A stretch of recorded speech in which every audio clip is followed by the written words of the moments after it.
बिहार में तमाम exit poll इस वक्त दिखा रहे हैं कि एनडीए की सरकार बन रही है, लेकिन क्या ये एग्जैक्ट होगा?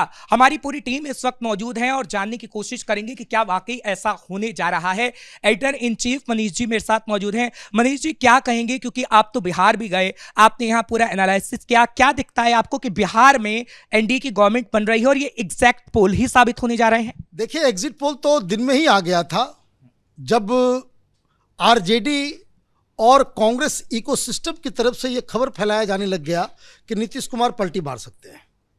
ये उसी समय ये खबर आ गई कि ये पूरी तरीके से ध्वस्त हो गए हैं। Now they have resort to propaganda. झूठ अफवाह का बाजार जो है ये चला रहे थे। देखिए, आप भी बिहार गए, कैपिटल टीवी के तमाम लोग जो है वो चुनाव के दौरान बिहार के अलग अलग इलाकों में गए।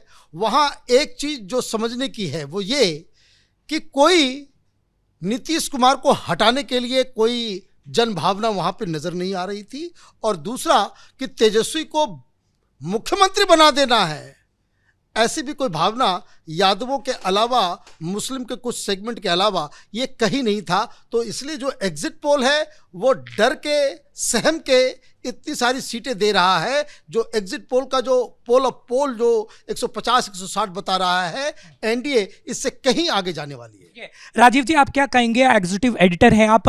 बिहार के अंदर इस वक्त पोस्टर नजर आ रहे हैं एग्जिट पोल के साथ साथ। बीजेपी के कार्यकाल में नीतीश की फोटो लगी है, जो कार्यालय है वहां पर, और जिस तरीके से तेजस्वी ने जो पोस्टर लगाया, एक नैरेटिव गढ़ने की कोशिश की, क्या वो पूरी तरीके से नाकामयाब साबित हुई है? देखिए, तेजस्वी नैरेटिव गढ़ने के लायक नहीं है, वो नालायक है इन मामलों में।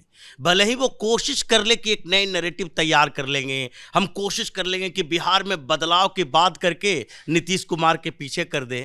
ये तेजस्वी यादव या राहुल गांधी, ये क्या इनकी कोई क्षमता है कि नए नैरेटिव के साथ सामने आ जाएंगे, नया नैरेटिव गढ़ लेंगे? ये पोस्टर में अपने आप को चीफ मिनिस्टर घोषित कर देना, ये पोस्टर बना के लिख दे कि हम अमेरिका के अगले राष्ट्रपति हो जाएं, तो वो राष्ट्रपति नहीं हो सकता। बात यहीं तक थी। लेकिन बिहार के लोगों ने इस बार दिखाया किसको? केवल तेजस्वी को नहीं, बल्कि उनको भी दिखाया जो गद्दारी करके इधर उधर जा रहे थे। जैसे अभी तो एनडीए वर्सेस महागठबंधन की रिपोर्ट आई है, अभी महागठबंधन की रिपोर्ट आएगी तो पता चलेगा ये मुकेश सहनी इधर उधर दौड़ दौड़ कर जा रहा था और इसको लग रहा था कि आगे हम डिप्टी सीएम के उम्मीदवार हो गए तो डिप्टी सीएम बन ही जाएंगे। ये लोगों ने देखा कि पलटी मार लोगों की जगह नहीं है। ये दीपांकर भट्टाचार्य बंगाल छोड़कर बिहार में आके यहाँ लोगों को बेवकूफ बनाने की कोशिश कर रहा था,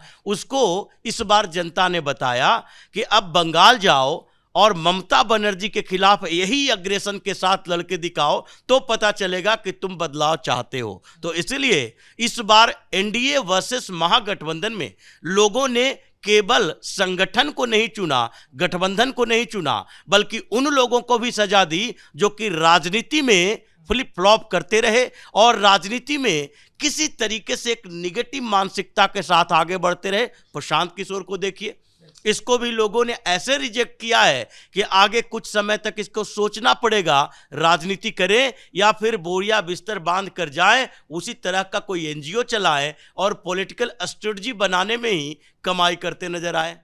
तो कहीं ना कहीं एग्जिट पोल में तेजस्वी की नैया डूबती नजर आ रही है। महिलाओं की बात करेंगे अब, और उसके बाद अपनी टीम से जानने की कोशिश करेंगे।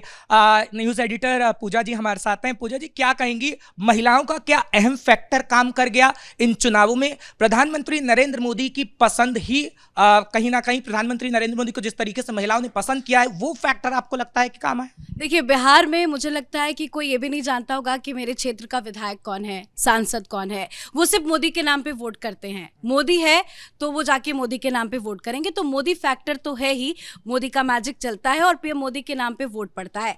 महिलाओं हो, युवाओं हो, या अलग अलग जो भी फैक्टर है, वो एक फैक्टर अलग है। लेकिन हाँ, वाकई में आपने जो सवाल किया, मोदी फैक्टर है तो वो है, और उसी का नतीजा ये देखिए। सारे एग्जिट पोल जो भी मेरे स्क्रीन में आपको दिख रहे हैं, कोई भी एग्जिट पोल ये नहीं कह रहा है कि एनडीए सरकार नहीं बना पाएगी।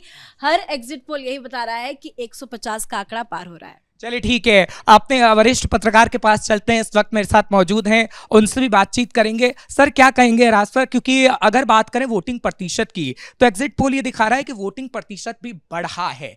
क्या लगता है, क्योंकि लगातार ये बात हो रही थी कि बिहार में बीजेपी का सीएम बनेगा, बिहार में बीजेपी का सीएम बनेगा, सीएम बने ना बने लेकिन बीजेपी कहीं ना कहीं मजबूत हो गई है। नहीं, बीजेपी तो मजबूत हो ही रही है, इसमें कोई शक नहीं है। वोटिंग प्रतिशत की जो आपने बात की है समझना बहुत जरूरी है। वोटिंग प्रतिशत इसलिए भी ऊपर गया है क्योंकि एसआईआर का भी इसमें एक इम्पैक्ट है। दो इम्पैक्ट बहुत इंपॉर्टेंट है। एक तो एसआईआर जब हुआ और ये 65-69 लाख जो उसमें वोटर्स थे उसकी संख्या कमी आई तो वोटर लिस्ट आपका छोटा हो गया, ठीक है ना। तो परसेंटेज तो ऐसे भी जाना था। अभी कई एजेंसी ये बता रही हैं कि महिलाएं जिस संख्या में बाहर आ रही हैं और जिस तरह से वो वोट कर रही हैं, तो इस बार आप देखेंगे कि पुरुषों से ज़्यादा महिलाएं घर से बाहर आकर के वोट कर रही हैं। एक उत्साह है उनमें। उसके अलावा जितनी भी योजनाएं, मोदी की योजना हो, नीतीश कुमार की योजना हो, वो इतनी प्रभावी तरीके से लोगों तक पहुंच रही हैं। जो डीबीटी स्कीम जो उनका है ना, डायरेक्ट बैंक ट्रांसफर, उसकी वजह से सारे लोग उत्साहित महसूस कर रहे हैं। दो चीज़। और तीसरी चीज़ मैं बता दूं, प्रधानमंत्री मोदी ने जिस तरह से इस जंगल राज के मुद्दे को उठाया है, लोग बिल्कुल डरे हुए हैं। देखिए, ये विकास कुछ भी तभी काम करेगा जब आप सुरक्षित रहेंगे, आपके घर की महिलाएं सुरक्षित रहेंगी। तो ये एक बहुत बड़ा मुद्दा बना है। महिला फैक्टर, जंगल राज का डर और कल्याणकारी योजनाओं का सीधे लोगों तक पहुंचना बिना किसी बिचौलिए के, इसकी वजह से लोगों में एक उत्साह है और इसलिए आप देख रहे हैं कि वोटिंग परसेंटेज ऊपर गया है। चलिए ठीक है, राजीव जी के पास चलते हैं। राजीव जी क्या कहेंगे आप, क्या तेजस्वी पर विश्वास नहीं किया गया कि हम सरकारी नौकरी हर एक जो परिवार का व्यक्ति होगा उसको देंगे, एक व्यक्ति को सरकारी नौकरी मिलेगी?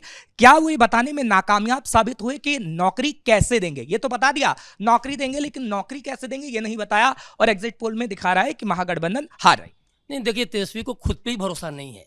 और तेजस्वी ने जब बोला कि हमने हर परिवार को नौकरी देना है, तो आप सोचिए कि केंद्र सरकार के जो कर्मचारी हैं 47 लाख हैं, और ये अगर हर परिवार की बात करें बिहार के, तो लगभग 2.5 से 3 करोड़ बैठते हैं।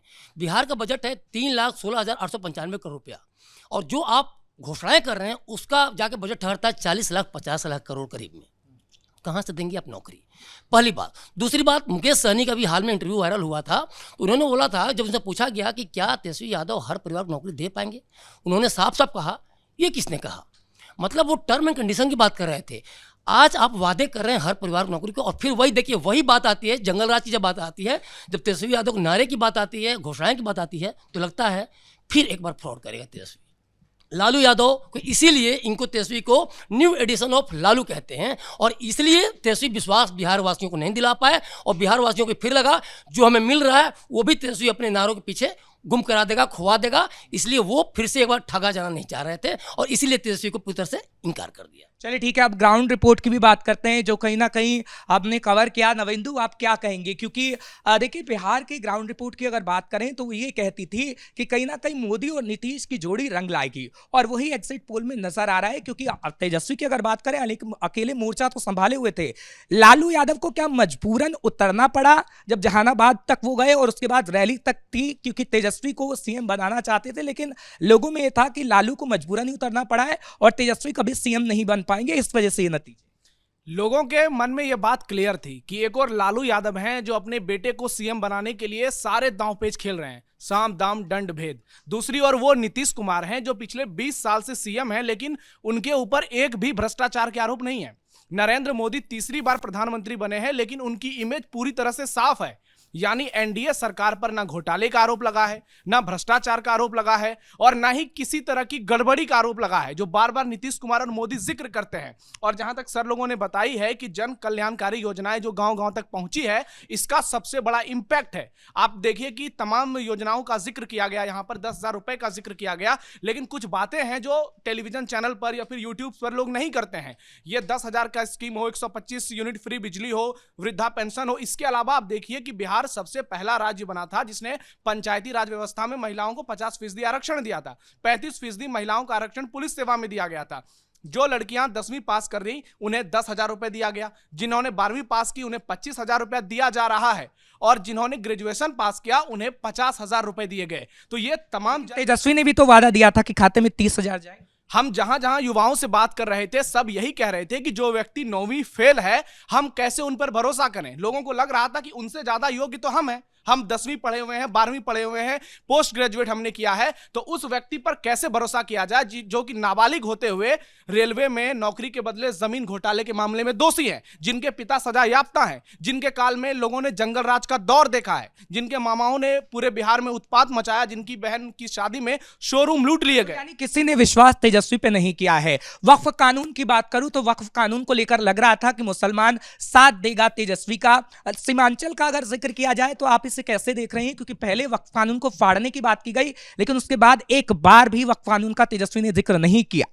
बिल्कुल, वक्फ को लेकर कभी महागठबंधन में एकजुटता थी ही नहीं और महागठबंधन वक्फ को लेकर उस तरह से मंच पर उसे पेश ही नहीं कर पाया जनता के बीच। खासतौर से मुसलमानों की आपने सीमांचल की बात की, लेकिन जो एग्जिट पोल दिखा रहे हैं, एग्जिट पोल में जो मुस्लिम है वो जरूर महागठबंधन की तरफ वोट परसेंटेज बढ़ा है, लेकिन वक्फ जो था वो मुद्दा बहुत पीछे छूट गया था। दूसरे या पहले चरण के जो चुनाव प्रचार था उसमें भी महागठबंधन में किसी तरह का तालमेल नहीं था, जबकि एनडीए जो था वो चुनाव प्रचार में भी एकजुट नजर आया और ये मैसेज भी जनता के बीच गया। लेकिन वक्फ कर सिर्फ ठगने का काम किया और ये मैसेज बहुत पहले भी पहुंच गया था। ओवैसी ने भी वक्फ को लेकर जिस तरह से तेजस्वी को एक्सपोज किया वो भी एक तरह से ये गया, लेकिन उसके बावजूद मुस्लिम जो थे वो कहीं ना कहीं कुछ डरे हुए भी थे कि अगर एनडीए आती है या मतलब वक्फ को लेकर जिस तरह से अभी तक हुआ, तो उसमें जो थे मुसलमान जो थे उन्हें पता था कि वो आरजेडी को, महागठबंधन को ही वोट देंगे और वो एग्जिट पोल में भी नजर आ रहा है। तो वक्फ का इतना ज्यादा नहीं था, लेकिन तमाम मुद्दे और भी थे जिसमें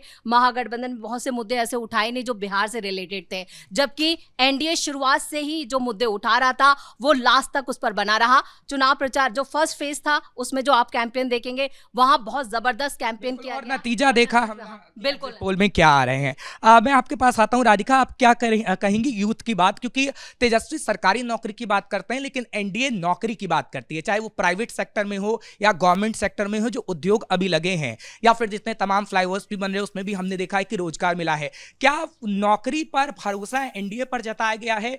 सिर्फ सरकारी नौकरी नहीं, तमाम नौकरी, चाहे प्राइवेट सेक्टर हो चाहे सरकारी। बिल्कुल, मतलब आंकड़े ये साफ बता ही रहे हैं कि महागठबंधन ने कितना उनके साथ धोखा करने की कोशिश करी और कितना एनडीए ने उनका साथ दिया है। आप कितने भी आंकड़े देख लीजिए, पोल्स ऑफ पोल्स कुछ भी देख लीजिए, वो यही दिखा रहा है कि तेजस्वी यादव जितना भी बोल दे कि जंगल राज और ये सारी चीज़ें नहीं होने वाली है, लेकिन एक फैक्ट है कि जब भी आप किसी मूवी का पार्ट 2 देखते हैं तो या तो आपको मूवी वाले पार्ट 1 का फ्लैशबैक दे देते हैं या फिर आपके मन में अपने आप आने लगता है। तो यही बात यहाँ पर भी बिल्कुल सेट बैठती है कि तेजस्वी यादव को देखकर लालू राज, जंगल राज सब कुछ याद आता है। तो ये फैक्ट युवा को भी पता है, भले आप कह दे कि युवा है उन्हें नहीं पता होगा जंगल राज के बारे में, बट तेजस्वी यादव के बारे में सबको बता दिया गया है। चलिए, इससे जुड़ा आपसे भी एक सवाल रहेगा, क्योंकि एग्जिट पोल तो एनडीए की सरकार बनाते हुए नजर आ रहे हैं। उद्योगों का जिक्र करें तो चीनी मिल खोलने की बात तेजस्वी ने की, लेकिन लालू प्रसाद यादव की सरकार में 5 चीनी मिलें बंद हुई थी, उद्योगों की वो बात करते थे।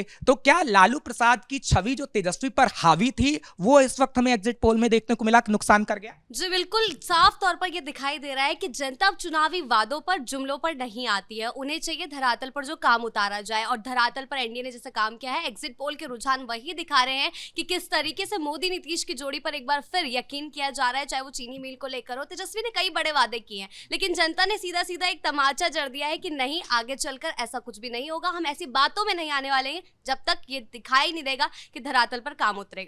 चलिए, फिलहाल सृष्टि के पास भी चलते हैं, उनसे भी जानने की कोशिश करते हैं। सृष्टि, पलायन भी एक बड़ा मुद्दा रहा है। पलायन की अगर हम बात करते हैं तो तेजस्वी बार बार ये कहते हैं कि पलायन होता रहा है, पलायन होता रहा है। हालांकि नीतीश समझाने में क्या कामयाब हो पाए कि हमने जो प्राइवेट सेक्टर में लोगों को नौकरियां दी हैं वो पलायन रोकने पर कहीं ना कहीं एक ये पलायन रोक देंगी आगे आने वाले समय में। ये जो पलायन की शुरुआत हुई है वो लालू प्रसाद यादव जब बिहार के सीएम थे, इसकी शुरुआत तभी से हुई थी और वहीं से ये शब्द निकला कि युवा पलायन कर रहे हैं, वहाँ के लोग पलायन कर रहे हैं। और अब नीतीश कुमार इस पलायन को रोकने के लिए युवाओं को भी साधने का प्रयास कर रहे हैं, महिलाओं को भी साधने का प्रयास कर रहे हैं और परिवार को एक साथ लेके चलने का प्रयास कर रहे हैं, जिसका नतीजा है ये जो एग्जिट पोल है, ये कहीं ना कहीं ये बता रहा है और आने वाले समय एग्जैक्ट भी हो सकता है, क्योंकि जो युवा को जो साधने का प्रयास हुआ है वो इस पलायन को रोकने का भी जो प्रयास किया गया है वो कहीं ना कहीं इसमें दिख रहा है। चलिए, रिया भी हमारे साथ मौजूद हैं, उनसे भी हम जानने की कोशिश करेंगे। रिया, आपने ग्राउंड रिपोर्टिंग की है, ग्राउंड रिपोर्टिंग में आपको आखिर क्या लगता है? क्योंकि अगर मैं युवाओं की बात करें तो तेजस्वी बार बार ये कहते थे कि युवा हमारे साथ है, लेकिन उनकी पेरेंट्स की बात करें तो उनके पेरेंट्स पहले ही गांठ मारकर बैठे थे कि हमें तो वोट एनडीए को ही करना है। क्या वाकई ग्राउंड रिपोर्ट पर ऐसा था? देखिए, ऐसा तो कुछ भी नहीं था। चाहे कोई भी हो, चाहे वो युवा हो, चाहे वो महिलाएं हो, कोई भी जुमलेबाजी पे यकीन नहीं करता है। जो इंसान जो सिर्फ बोलता है, काम नहीं करता है, वो तो जनता भी देखी, जनता उतनी पागल है नहीं। इसका मतलब यही है कि अगर आप किसी को वादे कर रहे हैं, पहली बात तो आप खुद ही उस पर सटीक नहीं खड़े हो रहे हैं कि आप देंगे या नहीं देंगे। आप सिर्फ जुमलेबाजी करके लोगों को उकसाने की या फिर उनको, यानी भरोसा कहीं ना कहीं वो नहीं दिला पाए हैं। तो महागठबंधन उतना भरोसा लोगों को नहीं दिला पाया और एग्जिट पोल वही दिखाने की कोशिश कर रहा है, लेकिन एग्जैक्ट ये 14 तारीख को साबित होंगे या नहीं ये पता लग पाएगा। और कैपिटल टीवी सबसे पहले 14 तारीख को आपको रिजल्ट दिखाएगा। कैमरा पर्सन रवि के साथ मैं हर्ष भारद्वाज, कैपिटल टीवी।